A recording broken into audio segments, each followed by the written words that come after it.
pratique pour terminer. Oui. Un jour, je suis allé acheter un ordinateur sur le Bon Coin, vous savez comment ça se passe. Et quand je suis allé, en fait, j'ai acheté l'ordinateur et la personne a enlevé le disque interne de l'ordinateur. Et ben, j'ai eu à poser la question à celui qui m'a vendu, ben, pourquoi elle a enlevé le disque interne. La personne m'a répondu que c'était pour éviter que ces informations comme les codes bancaires ou encore les codes des réseaux sociaux ou sur d'autres sites soient stockées sur le disque interne. Pour ne pas que la personne qui va l'utiliser après, puisqu'elle vend l'ordinateur, ne pas que la personne qui puisse utiliser l'ordinateur après puisse aller et prendre ses infos. Est-ce qu'elle a bien fait, cette dame-là, d'enlever le disque interne? Oui, dans une certaine mesure, parce que quand vous stockez des informations sur disque, même quand vous les supprimez, il y a quelque chose qu'on appelle la signature. Donc la signature, elle reste toujours, on peut toujours récupérer une donnée qui a déjà été supprimée. Donc,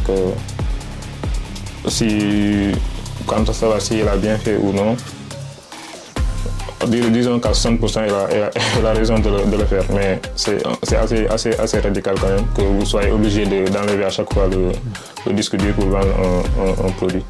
Mais c'est de la sécurité, disons que c'est de la sécurité suprême. Parce que quand quelqu'un qui s'y connaît récupère cet ordinateur-là, grâce à la signature qui est sur le disque, elle peut recouvrir ces informations-là qui ont déjà été stockées sur le disque, même si ce sera difficile de tout récupérer. Mais c'est quand même possible de récupérer certaines informations. D'accord, donc ça veut dire en fait qu'en réalité rien n'est supprimé en fait. C'est ça. Que ce soit de l'ordinateur, sur les réseaux sociaux, rien n'est supprimé. Rien n'est complètement supprimé. Ok. Sauf si vous décidez de brûler votre disque dur ou décider de la... Même cela, c'est... Voilà. Si ça a été partagé, c'est que c'est stocké quelque part d'autre. Même si à votre niveau, vous décidez de tout brûler, si vous l'avez déjà partagé, quelqu'un d'autre l'a stocké. Et si cette personne l'a aussi partagé, elle est stockée. Le mieux, c'est de savoir ce que vous publiez, c'est de savoir ce que vous divulguez, de décider qui aura accès et qui n'aura pas accès à cette information-là.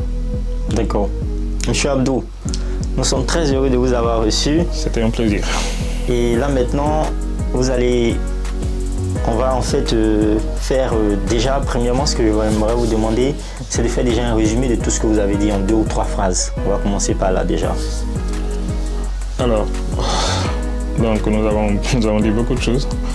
Donc, mais en gros, ce qu'il faut retenir, c'est que rien n'est sûr sur les réseaux sociaux de nos jours. Donc, restez le plus en état d'alerte possible. Donc, ne divulguez pas vos informations comme bon vous semble. Bon, sauf si vous n'avez strictement rien à... Enfin, mais c'est quand même bien de garder des choses qui sont privées. Des choses privées pour soi, par exemple, de ne pas laisser divulguer des informations qui pourraient vous identifier, parce que cela pourrait avoir des répercussions. Non seulement ces répercussions ne peuvent ne pas être forcément immédiates, mais tôt ou tard, c'est une information qui pourra vous rattraper. Donc, le plus safe possible, c'est de vraiment veiller à contrôler ce qu'on partage sur les réseaux sociaux.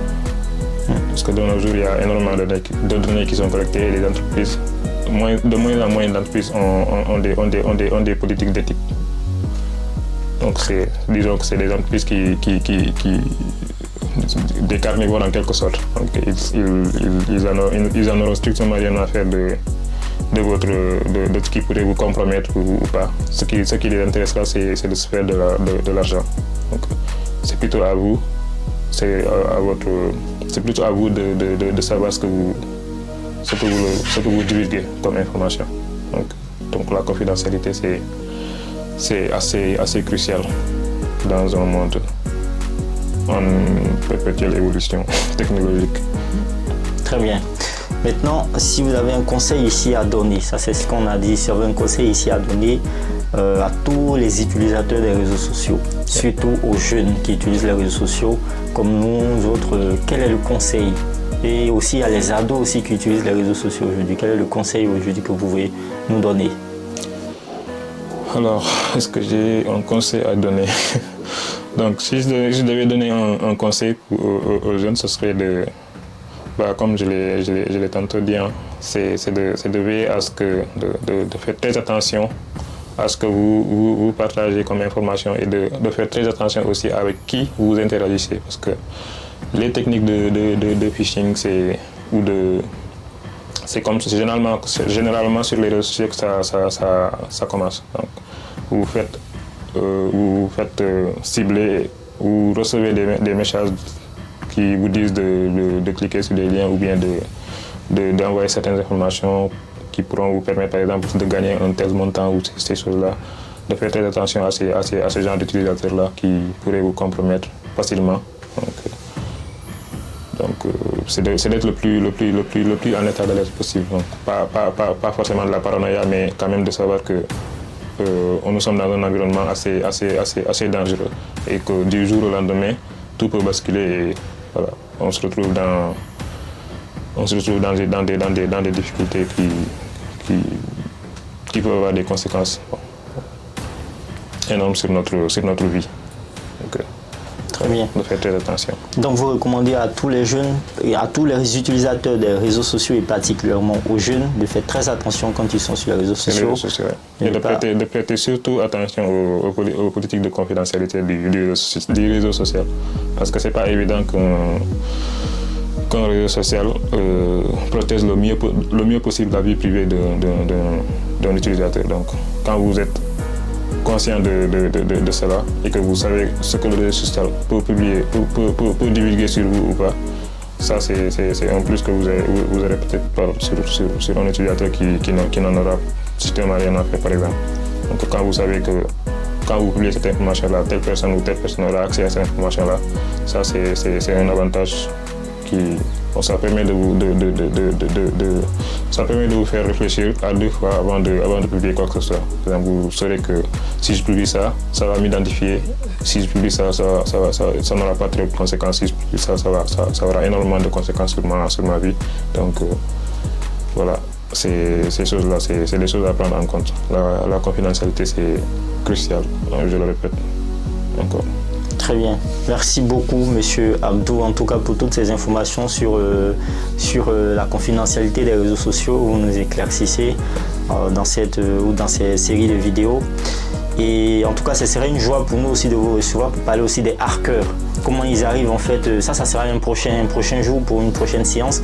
Vous allez nous parler, si bien sûr vous aimeriez encore venir sur le plateau, pour nous parler en fait des hackers, comment ils font pour pirater les comptes. Bon, pas nous montrer comment ils font, mais non seulement quelles sont les failles que nous ouvrons pour qu'ils puissent pirater nos comptes et aussi comment s'en prévenir en fait, comment garder nos comptes de telle sorte qu'on ne se fasse pas pirater. Ça fera l'objet peut-être d'une prochaine vidéo ici même. Ce sera un plaisir, Marc.